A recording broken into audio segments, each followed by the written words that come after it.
These men were killed or fatally wounded during the First World War.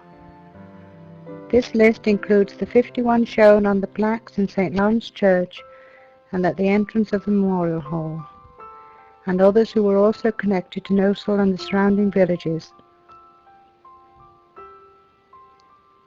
Gnosall at that time had a population of about 1,500, of which 280 answered the call to go to war. When the war ended, a committee of local people was formed to raise money and decide on a fitting and lasting tribute to those who fell. It was agreed to provide a facility for social and community use.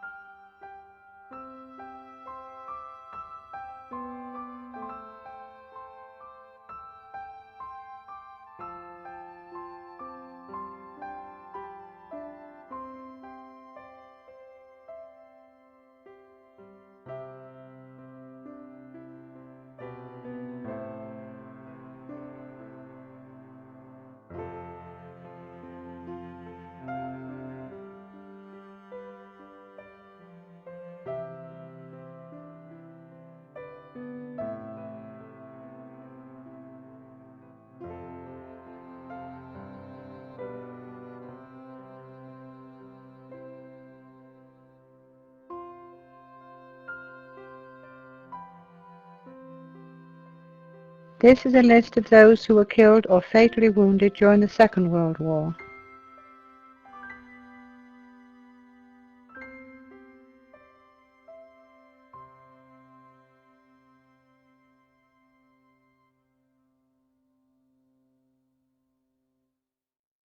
On the 12th of May 1921, the Ecclesiastical Commissioners for England donated a site of more than 3,000 square yards at the south side of the junction of Lowfield Lane and the A518, Stafford to Newport Road, as a site for a parish hall.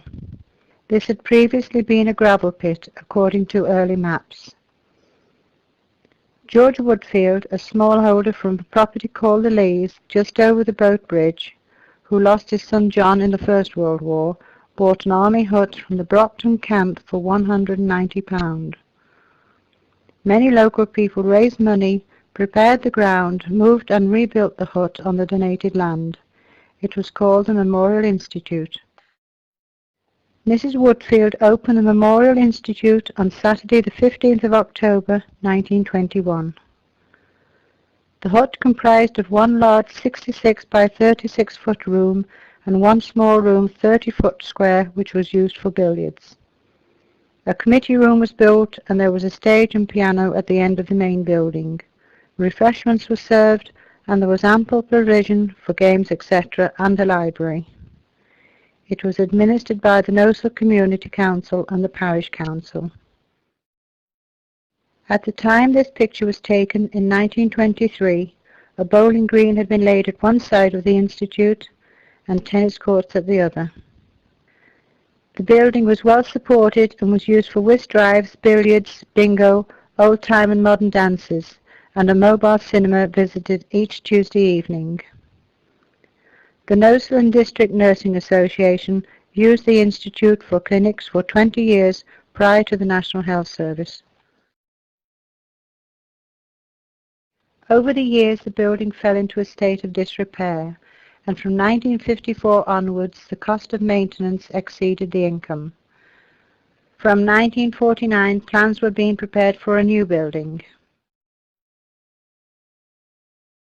In 1951, additional land was given by Mr. Tompkinson from the Manor Farm opposite the hall, allowing an entrance hall and cloakrooms to be built.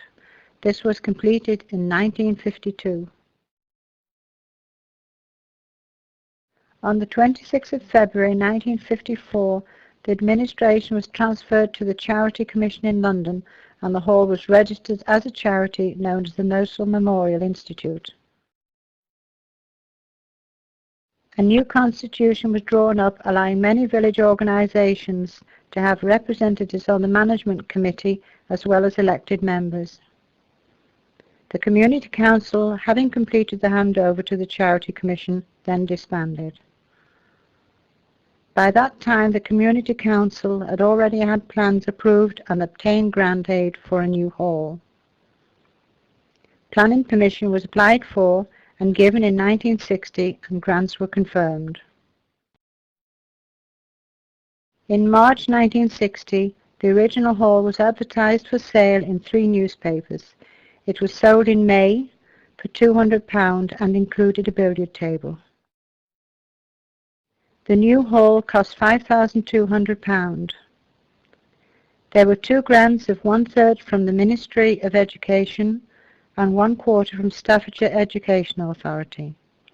Over £700 was given in donations from villages. The balance of £1,400 was loaned by a National Council of Social Services. Villages and some businesses acted as guarantors in order to secure the loan. The building was supplied by Stafford Concrete Buildings and incorporated the entrance hall and cloakrooms built in 1952. The new building was opened on Saturday, the 8th of April 1961 by Mrs. Shepherd Johnson. In 1963, the loan of £1,400 was repaid in full after less than 2 years.